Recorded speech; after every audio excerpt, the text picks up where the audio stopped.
La peste, de Albert Camus, es un libro publicado en 1947, que se muestra a manera de diversos relatos recolectados por una sola persona. La historia se sitúa en la ciudad de Orán, una ciudad monótona, en la cual la gente trabaja entre semana y disfruta los fines de semana. Pero esta monotonía cambia cuando empiezan a aparecer ratas muertas alrededor de la ciudad, con una flor de sangre en la boca. Con los días, el número de ratas muertas empezó a aumentar en edificios y fábricas. Después continuaron en las calles. Las ratas salían a morir en grandes grupos en la calle junto a las personas. Algunas semanas después, cuando la cantidad de ratas muertas ya era difícil de controlar, la gente se alegró, pues el número de ratas muertas empezó a disminuir hasta desaparecer. Sin embargo, algunos días después, una de las primeras personas a encontrar las ratas empezó a enfermar, con dolor en las ingles y las axilas. Con el tiempo, alrededor de la ciudad empezaron a aparecer varios casos de la misma enfermedad, ante lo cual terminaron por concluir que se trataba de la peste. Cuando los casos empezaron a aumentar, encerraron la ciudad, nadie podía salir de allí. Muchas personas empezaron a morir alrededor de la ciudad. Cuando el número de muertes empezó a crecer, no quedó más remedio que empezar a enterrar a las personas en fosas comunes. Pero eso no fue suficiente, así que empezaron a incinerar los cuerpos. Pero la gente se alarmó por el riesgo de poder enfermar y contagiarse por el medio del humo. Así que la medida fue descartada. Al no poder controlar el número de muertos, estos fueron dejados en la calle hasta que se pudrieran. La gente empezaba a desesperarse y a deprimirse por la situación, por lo cual se empezaron a hacer funciones y horas para distraer a las personas, para darles esperanza de cuando pudieran volver a la normalidad. Con el tiempo, las personas empezaron a recuperarse milagrosamente. Cada vez se recuperaban más hasta que las muertes cesaron. El doctor que protagonizó la historia y recolectó los relatos nos muestra una reflexión sobre lo que en verdad importa. Más allá de la enfermedad y de todo lo ocurrido, lo importante fue la esperanza de salir de ella y volver a la vida cotidiana con los seres queridos.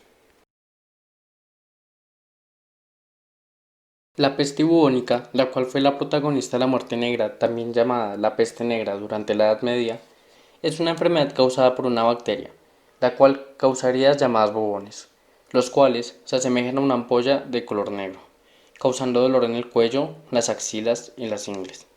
La bacteria es propagada por la picadura de las pulgas. Durante la Edad Media, la llegada de las ratas en barcos provocó que fueran culpadas de la enfermedad. Sin embargo, hoy en día se sabe que es provocada por la mordedura de una pulga infectada. Cuando las ratas mueren, las pulgas como parásito buscan otro huésped. Entonces saltan de las ratas a los humanos. Los humanos, al ser mordidos, son contagiados con la bacteria de la peste. En el libro nos muestra que las personas empezaron a enfermar después de que las ratas murieran. Esto nos quiere decir que cuando las pulgas se quedaron sin huéspedes, ocuparon a las personas. Con la cantidad de ratas que empezaron a morir, la cantidad de enfermos empezó a aumentar.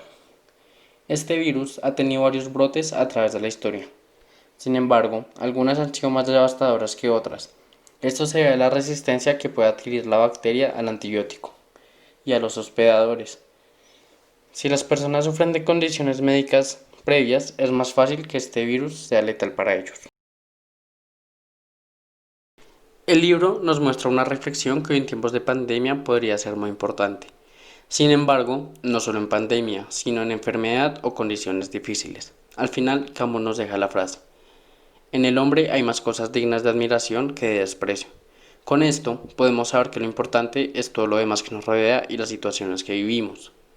Camus es un filósofo figura del existencialismo ateo, el cual habla sobre el sentido de la vida. En Camus, la absurdidad de la vida humana personifica la imagen mitológica de Sísifo.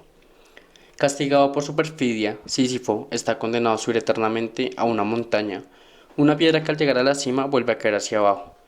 Sin poder soportar tal absurdidad, el hombre se rebela.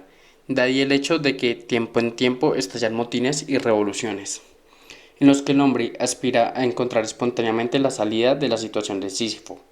Camus considera contradictoria a su concepto de revolución organizada o preparada, lo mismo que estima ilusoria toda esperanza en que la revolución pueda efectivamente dar salida a la situación que la produce.